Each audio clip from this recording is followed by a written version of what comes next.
여러분, 우리가 그리스도 안에 새로운 피조물이 되었다면 우리의 삶의 모든 목표는 하나님을 나타내는 것이 되어야 되는 것입니다.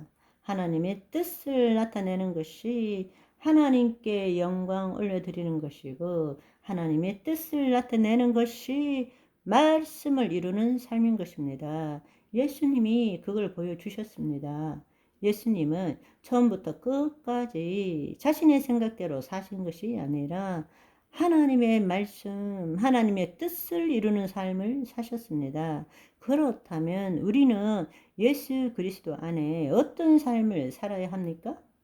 하나님의 말씀을 이루는 자, 그것이 무엇입니까? 말씀이 하나님이세요. 말씀이 육신이 되어 이 땅에 오신 분이 예수 그리스도십니다. 아멘. 하나님을 나타낸다는 것이 무엇입니까? 말씀을 이루는 거예요. 그런데 우리는 타락한 후에 하나님의 말씀을 이루는 것이 아니라 내 생각과 내 감정, 마귀의 뜻을 이루는 삶을 살았던 것입니다. 그래서 주님께서 이 땅에 오신 이유가 되는 것입니다. 다시금 예수님이 살으셨던 것처럼 하나님의 말씀을 이루는 존재로 살도록 하신 것입니다. 아멘.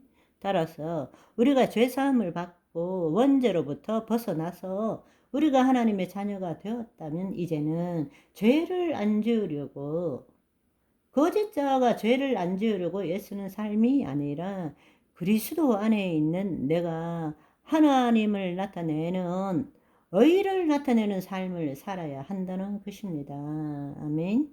로마서 8장 2절 3절을 보시면, 이는 그리스도 예수 안에 있는 생명의 성령의 법이 죄와 사망의 법에서 너를 해방하였음이니라.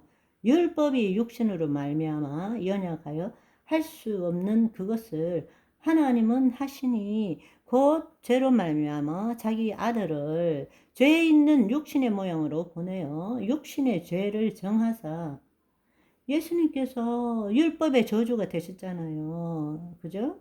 율법의 마침이 되셨고 율법의 완성이 되셨습니다. 그런데 그분이 지금 어디 계시다고요? 우리 안에 계시잖아요. 그렇지만 우리가 육신으로 있었을 때는 육신이 연약하기 때문에 율법이 할 수 없는 그것을, 그 말은 다른 말로 우리가 율법을 지킴으로 의롭다함을 얻을 수 없게 되었다라는 것입니다. 아무리 해도 우리는 율법으로는 의롭다함을 얻을 수 없고 오직 예수 그리스도를 믿음으로 의롭다함을 얻는 것입니다. 그 일을 위해서 하나님께서 아들을 죄 있는 육신의 몸으로 보내서 육신의 죄를 부담시킨 거죠. 전가시킨 거예요. 그래서 그분이 우리 인간의 모든 죄를 덤탱이 쓴 것 아닙니까? 율법의 저주가 된 것 아닙니까? 우리는 죄에 대해 죽은 자인 것입니다. 우리가 이제는 우리의 좌표가 어디에 있는지를 정확하게 안다면, 우리의 혼이 하나님의 영 안에 있다면 이제 우리는 어떻게 살아가야 되느냐? 이 땅에 하나님의 의를 나타내는 삶을 살아야 된다.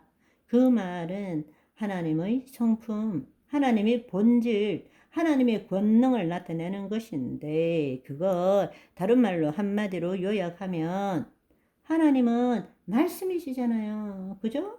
하나님은 사랑이시잖아요. 그러니까 하나님을, 말씀을 나타내는 삶을 살아야 되는 거예요. 하나님의 말씀을 이루는 삶, 그러니까 영이요 생명이신 말씀을 이 땅에 이룬다라는 것은 빛이 있으라 하심에 빛이 있는 것처럼 그 말씀의 실체가 나타나는 것, 눈에 보이는 형상뿐만 아니라 우리의 생각에도, 우리의 감정에도, 우리의 모든 정신세계 안에 하나님의 말씀대로 이루는 것, 실현시키는 것이 우리를 하나님의 자녀의 삶이라는 것입니다. 아멘. 여러분들이 이제 하나님 나라 복음의 관점에서 대속과 부활 사건이 의미하는 것이 무엇인지에 대해서 네 가지를 이해하셨고 그것을 더 축약해서 킹덤 빌더의 정체성, 그 좌표가 어디인지를 알기 위해서 우리는 세 가지에 대해서 함께 나누었습니다. 세 가지. 우리는 하나님이 이 땅에 그의 통치권을 이룰 수 있는 통로, 영광의 통로가 된다라는 사실과 우리는 신성과 원복을 누릴 줄 알아야 한다는 것, 그리고 이미 우리 안에 다 있다라는 것, 세상으로부터 얻어내는 것이 아니라 우리 안에 있는 것을 세상에 흘려보내는 일을 해야 한다는 것. 세 번째, 그 삶을 살기 위해서 가장 중요한 것은 우리의 혼의 위치가 어디 있느냐. 우리는 이미 하나님의 영 안에 속해 있다는 사실입니다. 죄를 안 짓는 것과 거룩한 삶을 사는 것, 그것이 아니라 하나님의 의를 나타내는 삶을 사는 것입니다. 그 말은 다른 말로 하나님의 말씀을 이루는 삶을 사는 거죠. 우리가 이 사실을 안다면 하나님 나라의 사고방식을 가져야 합니다. 그것을 킹덤 멘탈리티, 하나님 나라의 사고방식입니다. 우리는 하나님 나라의 사고방식을 가질 줄 알아야 합니다. 사실 전통적인 신앙생활의 2대 목표가 뭔가 하면 죄 죽이기, 거룩한 삶 추구, 거룩함의 추구, 죄 죽이기가 우리가 전통적인 신앙생활의 2대 목표였습니다. 물론 윤리 도덕을 지키는 삶, 그거는 거룩한 삶에 속해 있는 것입니다. 그래서 죄 안 짓기, 죄 죽이기, 거룩함의 추구가 우리의 신앙생활의 최고의 목표였습니다. 문제는 뭔가 하면 누가 주체인가?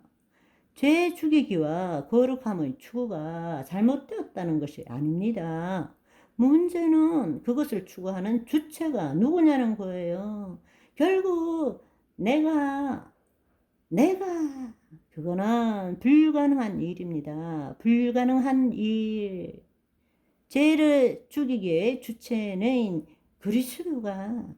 그리스도가 다른 말로 내 안에 계신 그리스도 안에 있는 내가 주체가 되어야 된다는 것입니다. 오늘 이 귀한 날도 그리스도가로 사는 저와 여러분이 되시기를 소망합니다. 바이바이.